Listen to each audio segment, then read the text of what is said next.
Hola buenas, muy buenas, gracias por la oportunidad. Aquí estamos desde Color Visión para Santo Domingo y desde TV Quisqueya para la teleaudiencia de los Estados Unidos. Somos Makini y le comentamos que miren, siempre se ha afirmado que un gobierno marcha como marcha la economía del país. Y eso no es mentira, solo que a esa sentencia hay que añadirle ahora el control del coronavirus y la educación no universitaria de nuestros niños, niñas y nuestros jóvenes adolescentes. El coronavirus, mis amigos, de tan maligno, ha tenido sus bondades, pues él nos ha mostrado y demostrado, que es importante, las carencias de esta sociedad en temas tan fundamentales como, por ejemplo, la sanidad pública, postergada por décadas y décadas y puesta al desnudo por la pandemia, confirmando así que tanto ella, la salud, como la educación públicas no pueden estar bajo el control privado de la oferta y la demanda, de la inversión para la ganancia a cualquier precio, incluido el alto precio de la salud y la educación de un pueblo. Si cada lágrima enseña al hombre una verdad, digamos que cada muerte que ha provocado esta pandemia debe enseñarnos a valorar lo realmente importante, a no olvidar lo principal. Por supuesto que cuando hablamos de cosas importantes, uno recuerda aquella frase del filósofo estadounidense John Dewey, quien advertía que educarse no solo es prepararse para la vida, porque educarse de alguna manera es la vida misma. Pues al fin todos somos estudiantes de la vida, hasta que la muerte nos saluda, nos visita. Entonces, hoy en Makini no olvidamos lo principal y hablamos de lo importante.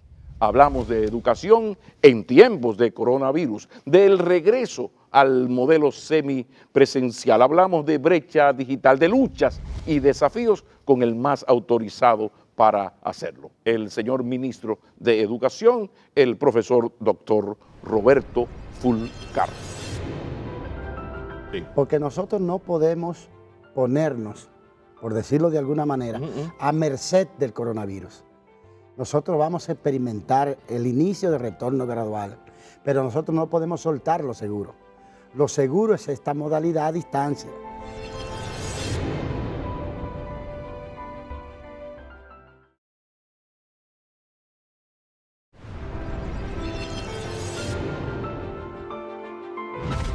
Buenas noches, ministro.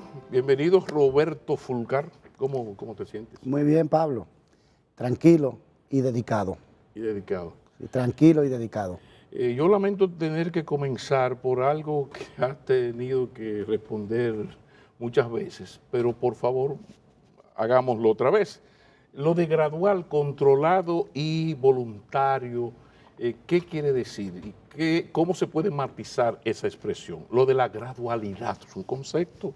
Sí, significa que la apertura que vamos a hacer hacia la presencialidad no es una apertura universal de todos los estudiantes, ni de todas las regiones, ni de todas las provincias, ni de todos los niveles educativos, sino que, por ejemplo, en esta etapa solamente entran el día 6 aquellos municipios que tienen un nivel de contagio de no más de 5% de la población y un nivel de incidencia de los últimos 7 días de no más de 50 por 100.000 habitantes. En segundo lugar, significa también que solo entran los estudiantes del nivel preescolar y del nivel primario en su primera etapa.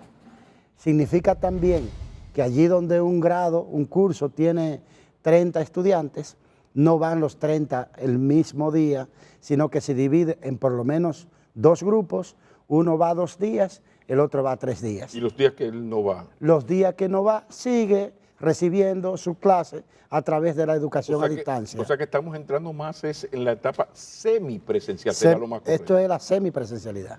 Okay. La semipresencialidad. Y el tema Por eso mantenemos arriba, no desmontamos la modalidad de educación a distancia a través de la televisión, de la radio, de la internet y del cuadernillo para aquellos días en los que el estudiante no va a estar en el aula. Una cosa importante, esto se va a mantener todo lo virtual, esa metodología que ha sido tan exitosa, vi la gente ahí de UNICEF comentando y el PNUD, me gustó el reconocimiento de esas instituciones de un modelo nuestro.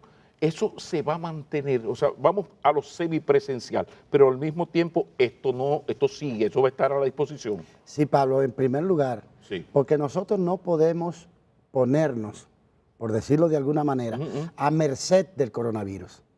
Nosotros vamos a experimentar el inicio de retorno gradual, pero nosotros no podemos soltar lo seguro.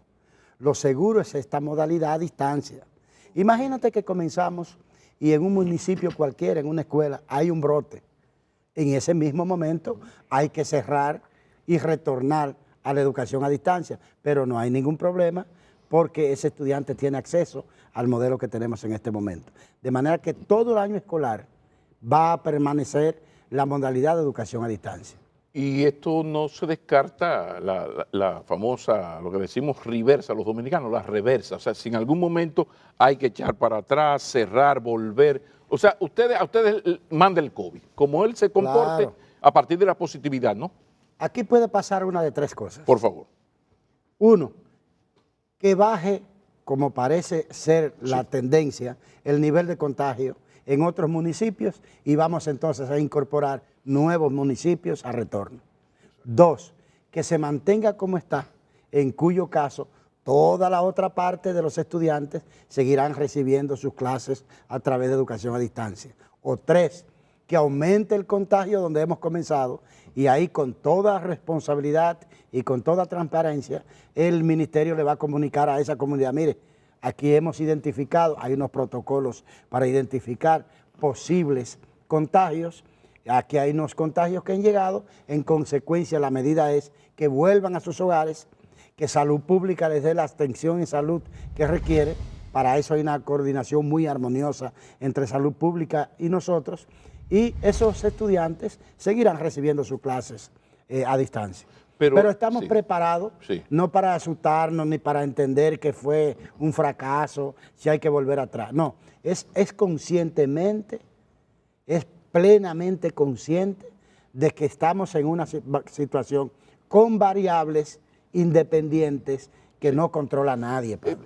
Quiero insistir en esto porque veo muchas mezquindades. La jodida política lo daña casi todo y yo soy muy celoso del tema educativo y tú sabes por qué. Yo tengo razones muy familiares, personales para ser débil con el tema y me parece que en algún momento hay posibilidades importantes de que apareció un brote y hay que frenar y echar para atrás.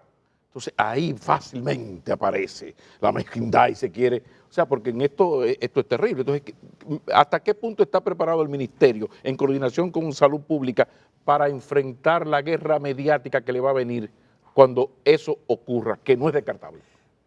Te digo, cuando nosotros hemos dedicado miles de horas, yo tengo una mesa técnica conjunta entre el Ministerio de Educación y el Ministerio de Salud, con psicólogos, con curriculistas, con pedagogos, con médicos, con enfermeras, con infectólogos, etcétera.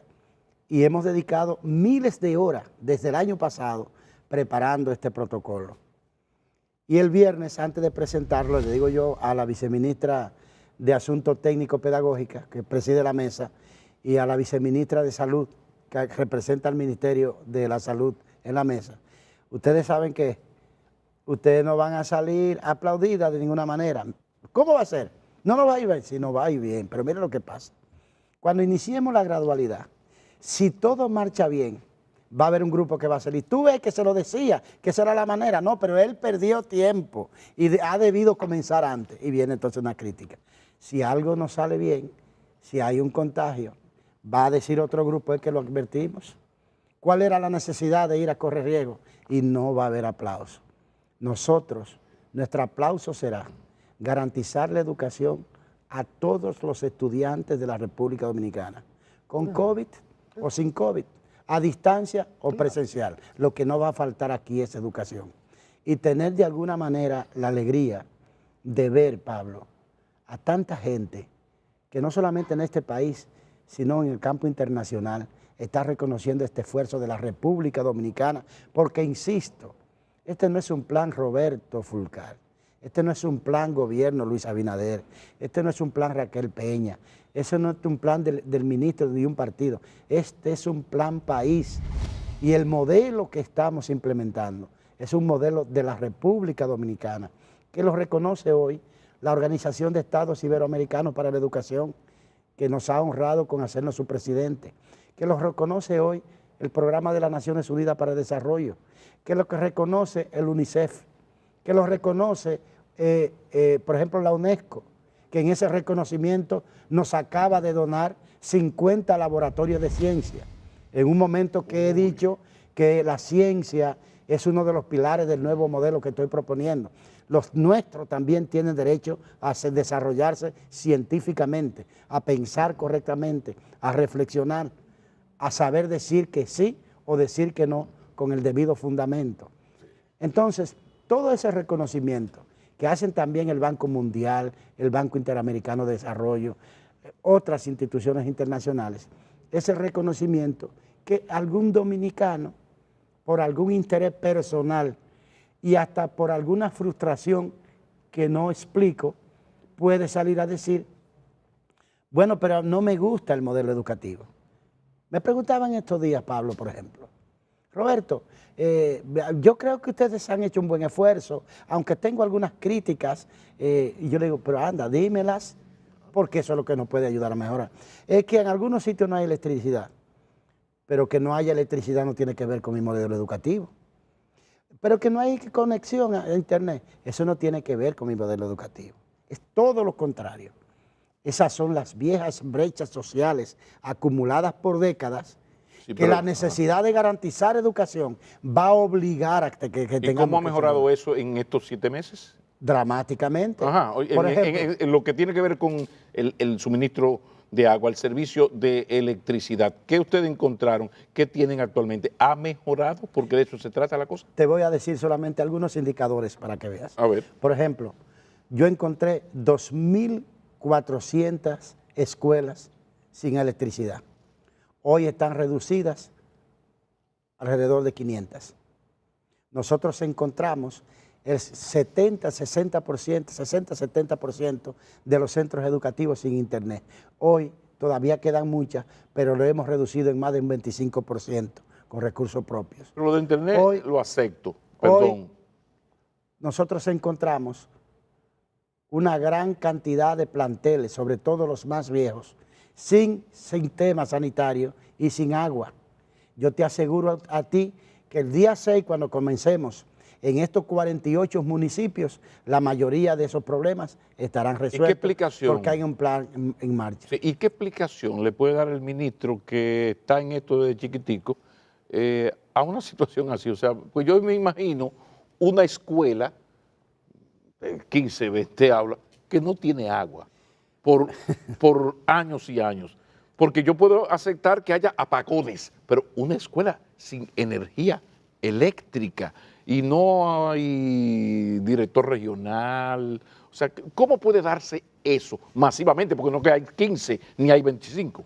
Mira, porque en este país hay una cultura de la fiebre de lo nuevo y no dar mantenimiento a lo que se construye.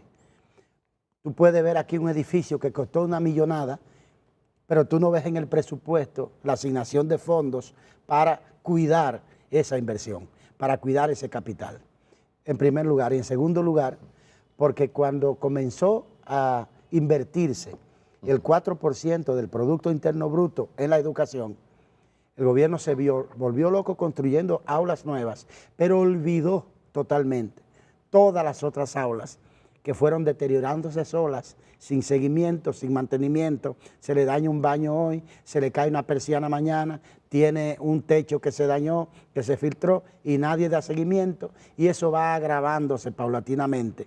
Y por eso, si vas a las escuelas, encontrarás que la mayoría de los que tienen esos problemas de agua son las escuelas más viejas. Nos paramos, nos sostenemos regios y conscientes alrededor de nuestro propósito. 1, garantizar educación para todos los dominicanos. 2, que esa educación sea de calidad. 3, que tenga empleabilidad. Y 4, que genere ciudadanía.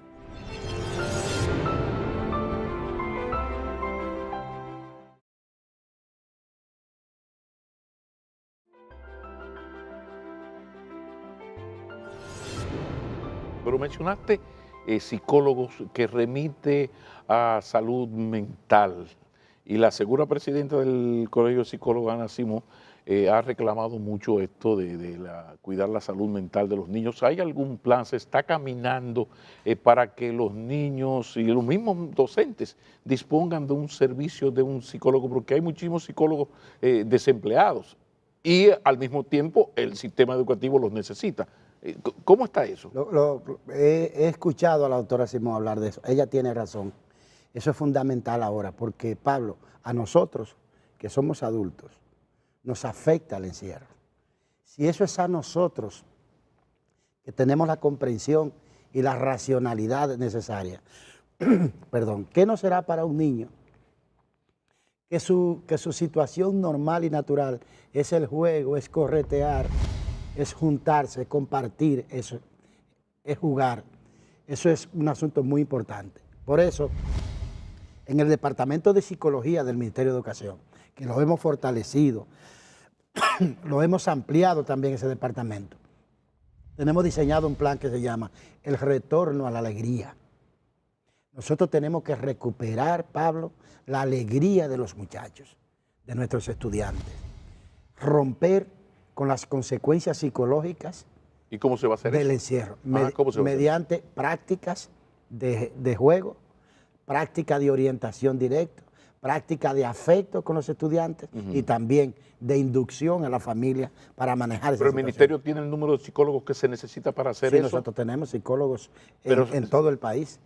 Bueno, en todo el país, pero yo creo que esto se podría ampliar a que haya más psicólogos, por ejemplo, uno por cada liceo, uno por cada pequeño número de escuelas. ¿No hay un plan en ese sentido? No, que no hay una escuela en el país de 5 grados, de 10 grados que no tenga un psicólogo, es muy difícil. Y allí donde no existe, he dado la instrucción de que haya uno. O sea, eso se va a solucionar. Claro.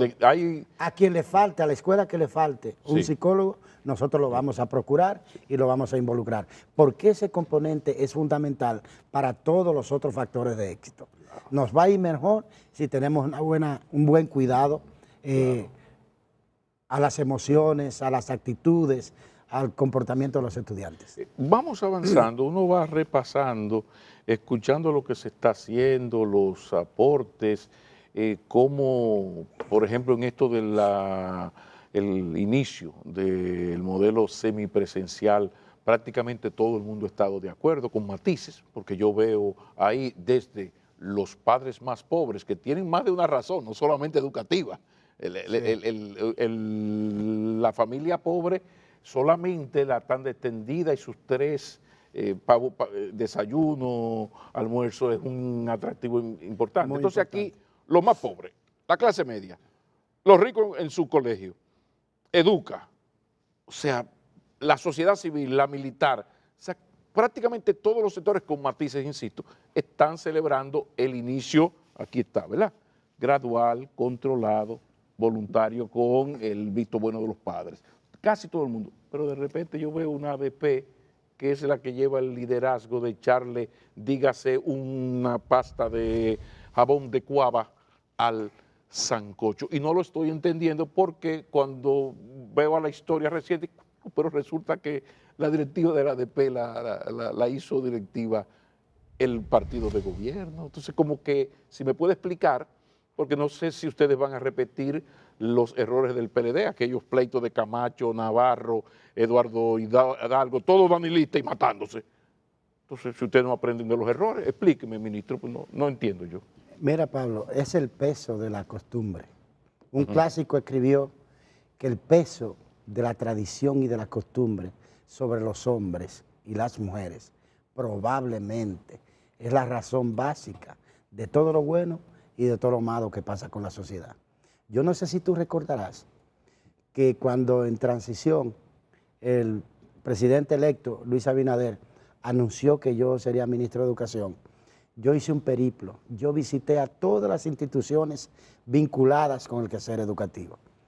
Y yo no llamé a la ADP para que fuera a verme.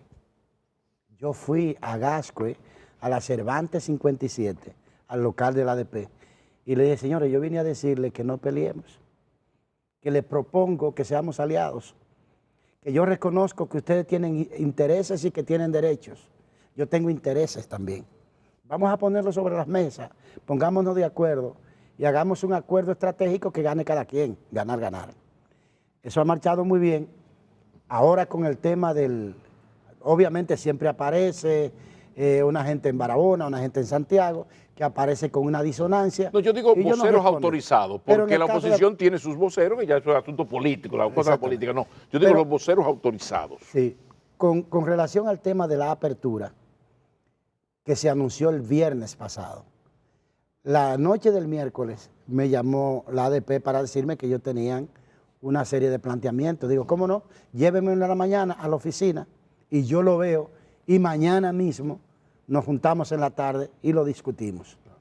Me mandaron una carta con 7 puntos, yo revisé los 7 puntos, los invité a las 6 de la tarde y nos pusimos de acuerdo en todos los puntos. Incluso ahí surgieron cosas nuevas, que yo digo, tengo que consultar eso, porque ya eso toca un tema de salud, que yo no tomo decisión sola ahí, si no hablo con el Ministerio de Salud. Pero el viernes tempranito le llamé, no hay problema tampoco con eso. ¿Qué pedía la ADP? Bueno, que los profesores fueran vacunados antes del inicio. Los profesores van a ser vacunados antes del inicio. ¿Qué pedía la ADP? Que le garantizaran la segunda dosis de la vacuna. Tiene garantizado los profesores la segunda dosis de la vacuna. ¿Qué me pedía la ADP? Que esperáramos que tuvieran las 2 dosis antes de iniciar. Eso no puedo complacerlo porque entre una dosis y otra, desde el punto de vista médico, sanitario, rige un tiempo que yo no puedo violar, ni decirle al ministro de Salud, acórtame ese tiempo. Eso fue ni el ministerio lo puede hacer. Hay algunas que son 2 meses, otras 3. Ellos piden que se resuelvan los problemas materiales de la planta física, pero obviamente tengo un plan. Hoy, en este momento, en esos 48 municipios se están moviendo comisiones haciendo el levantamiento final de cada uno de los problemas que hay. Es decir, todo lo que ha pedido la ADP lo hemos concertado, la mayoría son cosas muy racionales que nosotros hemos compartido, de manera que, Pablo, te quiero decir lo siguiente, yo no tengo tiempo para pelear con nadie, estoy demasiado ocupado en las soluciones para dedicarme a las confrontaciones. El que quiera pelear con el MINER va a pelear solo. El MINER no está para pelear, está para concertar. Tú ves estas características que tú subrayas. Eso fue la construcción que debimos hacer para poder articular todas las ideas y todos los intereses que hay alrededor de la educación. Probablemente, o sin probable, seguramente, ningún ministerio de la República Dominicana tenga adyacentes tantos intereses empresariales, sociales, políticos, ideológicos, gremiales, de toda la naturaleza. Tantos intereses rondando alrededor de la educación. Y nosotros nos paramos, nos sostenemos regios y conscientes alrededor de nuestro propósito. 1, garantizar educación para todos los dominicanos. 2, que esa educación sea de calidad. 3, que tenga empleabilidad. Y 4, que genere ciudadanía. De esos pilares nadie nos va a apartar. Y estamos totalmente dedicados a ello. Hemos pedido humildemente a todo el mundo, ayúdennos, vengan. Le abrimos las puertas a todas las instituciones, a todas las organizaciones, sin estridencia. Ahora bien, lamentablemente para pelear no tenemos tiempo, porque no nos alcanza. Como dicen los argentinos, que es como el tango, que se necesitan 2. Exactamente. Sí, pero esta propuesta, exigencia de que además de ser vacunados, tienen que ser vacunados, pero con la vacuna Pfizer, ¿eso la directiva no lo asumió? ¿Eso se quedó como un reclamo de la parte política? Eso lo han hecho públicamente, a nosotros nos han planteado eso. Y yo no podría discutir eso porque yo no soy representante de ventas de ninguna empresa.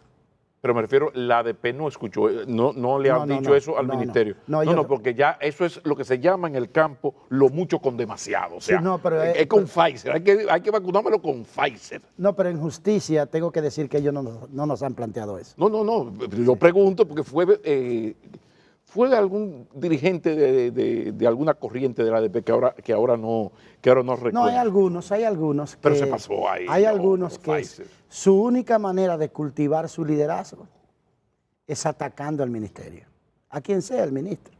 Y entonces tú dices, bueno, lo que vamos a hacer es que vamos a hacer que llueva, porque hay calor. Y esas personas, 2 o 3 en Santiago, en otros lugares, van a decir no, porque es verdad que la lluvia quita el calor, pero genera lodo.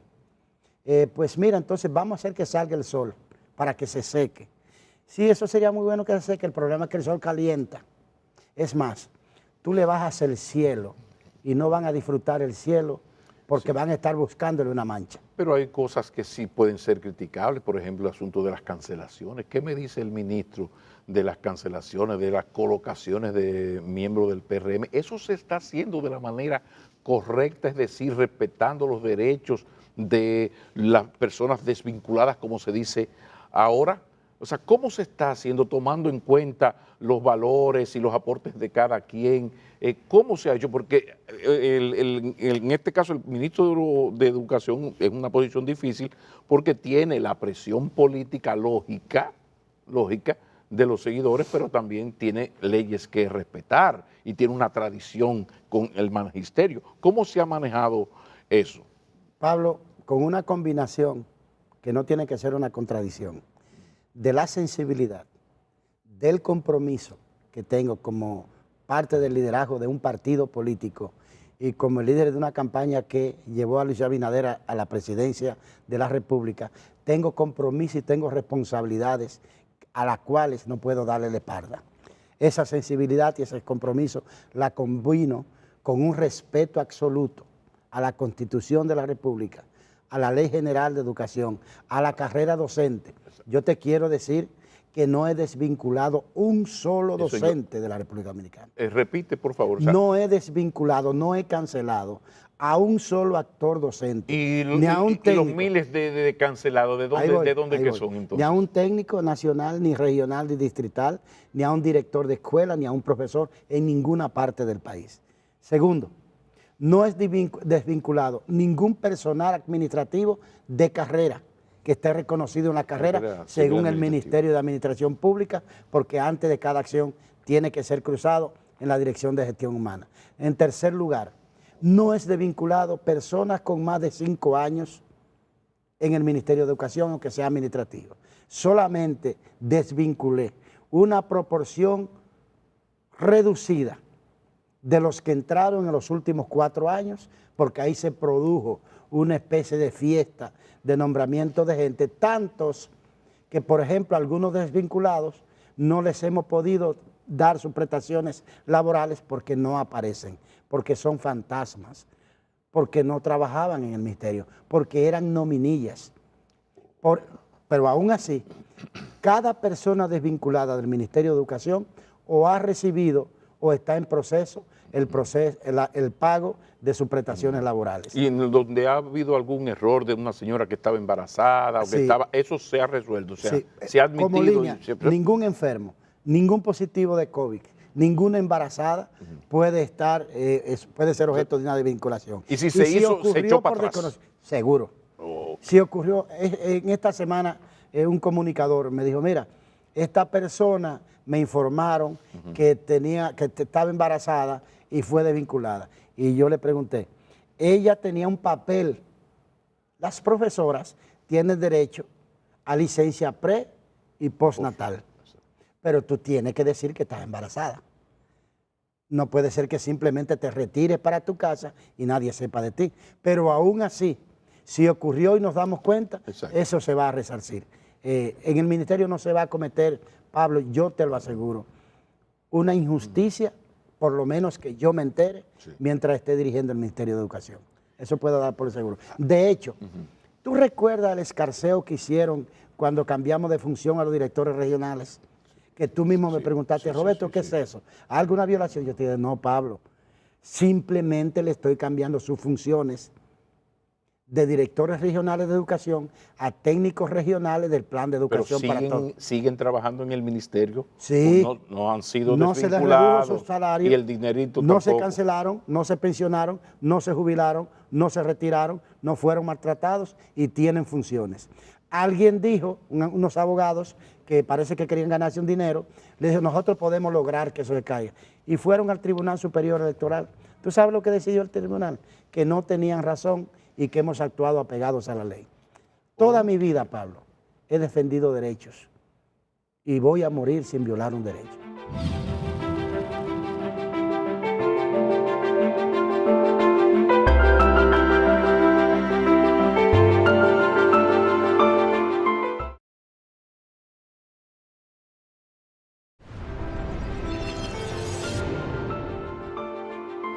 Una de las cosas buenas de Roberto Fulcar es que ha estado en los dos escenarios. Claro. Entonces, tú sabes lo que es la vida de un maestro, a ti no hay que explicártela. Claro. O sea, ni a ti Y ni al además, profesor Maquines. yo tengo un compromiso con ayudar al magisterio. Yo te quiero dar la primicia de que probablemente en este mismo mes de marzo o en la primera quincena de abril vamos a firmar un acuerdo con la ADP de largo plazo que va a tener grandes beneficios para el magisterio dominicano.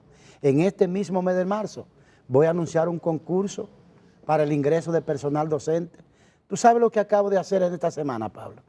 500 profesores habían ganado concursos de oposición en las gestiones pasadas y no los dejaron entrar porque no eran de la gracia de un director de distrito regional. Pero después que se gana, después si gané... No, un derecho adquirido. Ellos debieron haber demandado. ¿Sabes lo que yo hice? Sin preguntar quiénes son.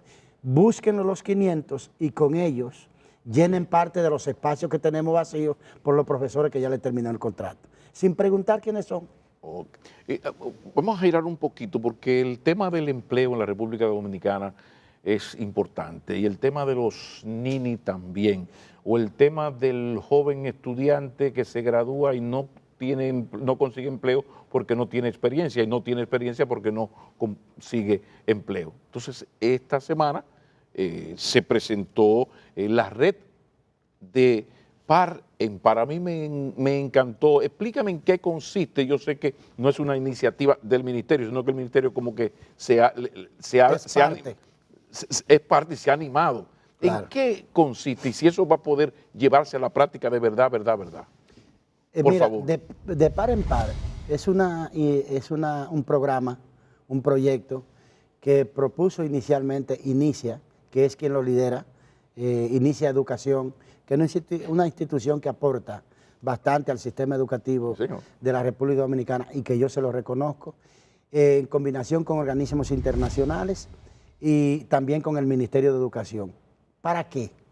Bueno, Pablo, uno de los problemas más graves del sistema educativo preuniversitario de nuestro país es que no genera empleabilidad, es decir, no te gradúa en condiciones de vivir de lo que has aprendido.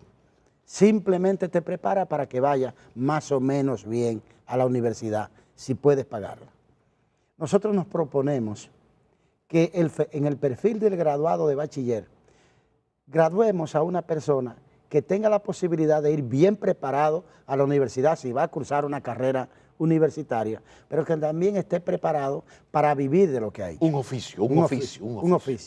En ese sentido, De Par en Par es un proyecto mediante el cual hay una articulación del Ministerio de Educación, de Inicia y del propio proyecto con empresas dominicanas que a partir de las distintas salidas de la educación técnico-profesional van a asumir el apoyo a algunos estudiantes que se están preparando en las áreas de esas empresas. Por ejemplo, si tú tienes una empresa de agroquímicos, tú puedes patrocinar a 2 estudiantes que tengan una salida de técnico industrial.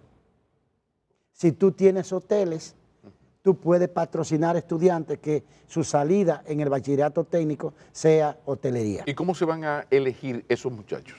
Los escoge del grupo, el ministerio le va a decir, mire, estos son los 50 que están estudiando esta salida. Escoja usted ahí lo que usted considere. y la empresa los escoge, pero también la empresa participa con el ministerio. Y le va a suministrar el récord de notas, porque eso es importante. Y hay carreras que son obligatorias, pero la empresa va a participar en la formulación del pensum, del currículum que va a cursar ese estudiante, para que la empresa vea que sí se forma en la solución de sus necesidades. Es una manera de hacer una alianza, digamos, de tres patas tripartitas entre el Estado en general, la empresa y la educación para beneficiar a los bachilleres. O sea que también el ministerio actual y el ministro actual está muy comprometido con lo que le dijo un viejo profesor amigo ya fallecido de hace 30 años de la importancia de crear institutos politécnicos donde están los liceos. ¿Cómo va caminando eso? De que cada vez pueda salir ese muchacho bachiller como salimos nosotros. Yo soy bachiller técnico agrícola, el otro es bachiller con especialidad en cultivos, por ejemplo. Por favor, ¿cómo va eso? Nosotros nos proponemos en un proceso paulatino transformar la mitad de los liceos tradicionales en institutos politécnicos con diversas salidas, 1. Y 2, procuraremos que esos institutos politécnicos tengan pensum, tengan currículum diferenciados. Por ejemplo, en tu pueblo, en Baní. Sí. En Baní... O sea, ¿cómo en mi pueblo? O sea, ¿en mí o en nuestro? No, porque yo te acepté que tú entraras a Baní y te di derechos de los míos. Bueno, lo sentí como que te estaba excluyendo de vista. Dios me libre y me guarde. Bueno. Entonces, probablemente una de las fortalezas educativas, formativas del pensum del Politécnico Máximo Gómez de Baní debe ser o debiera ser la industrialización del mango. Claro. Un producto gourmet para el mundo entero. O pudiera ser, por ejemplo, la industrialización digamos, de la cebolla, de secar cebolla, un producto para el mundo entero. Pero en San Juan no.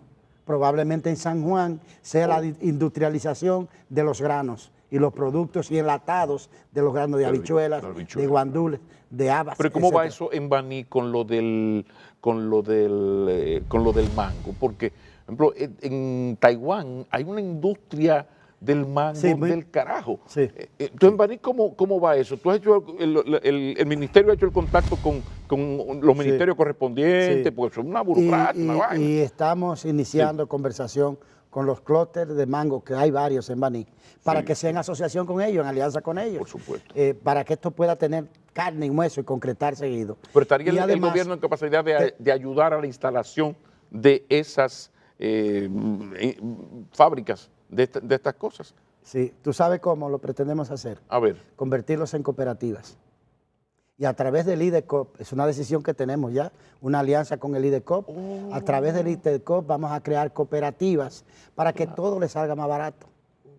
Si 15 productores de mango tienen que comprar cada uno un producto, probablemente si los 15 lo compran juntos, le va a salir más barato. Entonces eso lo vamos a hacer en una alianza con el IDECOP, para impulsar la producción, pero también la profesionalización técnica de nuestros bachilleres graduados. Bueno, ya tenemos el tema para la próxima entrevista, porque tenemos que hacer un programa solamente de la importancia de que cada muchacho que salga de bachiller tenga un oficio y los asuntos del idioma. Es que la última generación que puede alcanzar ciertas posiciones sin ser totalmente bilingüe es la de nosotros. Ya todos estos muchachos tienen que ser bilingües, en eso hay que trabajar, pero por favor que se termine el tiempo. Y bueno, la pregunta hay que hacerla. Hemos hablado con el ministro de Educación, vamos a terminar la entrevista hablando con ese señor que estuvo al frente de la campaña, que es un dirigente político importante, y que es una persona que el presidente le reconoce mucho, pues esa disposición y el trabajo que se ha hecho, y los hechos están ahí. Pero no tiene temor Roberto Fulcar de su cercanía al presidente, su lealtad, solidaridad, su estar siempre ahí con el presidente Abinader, convertirse lo que en la política dominicana ha sido como el pararrayo. En el sentido, yo recuerdo el Atoy de Camps de Don Antonio, yo recuerdo el mismo Temo del PLD, el Guido de Hipólito Mejía. O sea, ha habido funcionarios que siempre están dispuestos a dar la cara. Entonces, ¿hasta qué punto va a manejar esa situación Roberto Fulcar? La diferencia es, Pablo, sí, que eso que dices de esa cercanía entre el señor presidente y yo, que somos amigos también, compañeros, y que compartimos ideas de mucha naturaleza y una visión estratégica de cómo desarrollar la República Dominicana y cómo hacer que la gente viva mejor. Yo soy un convencido, plenamente convencido de la sensibilidad social de Luis Abinader, de un hombre que es capaz de decirme a mí a las 11 de la noche, cuando estamos discutiendo de si abríamos o no la educación a distancia, si nos metíamos en los compromisos económicos del gobierno para garantizar que ese programa pudiera marchar, para contratar productores, para garantizar contratar canales y transmitir las clases. Yo decía, presidente, es mucho dinero, quiero que esté consciente de eso. Decirme Luis Abinader a mí, donde no había una cámara, donde no había un periodista, donde nadie nos grababa, Roberto, a mí me daría vergüenza que mis hijas puedan irse a estudiar al exterior y que los muchachos de aquí no estén recibiendo clases.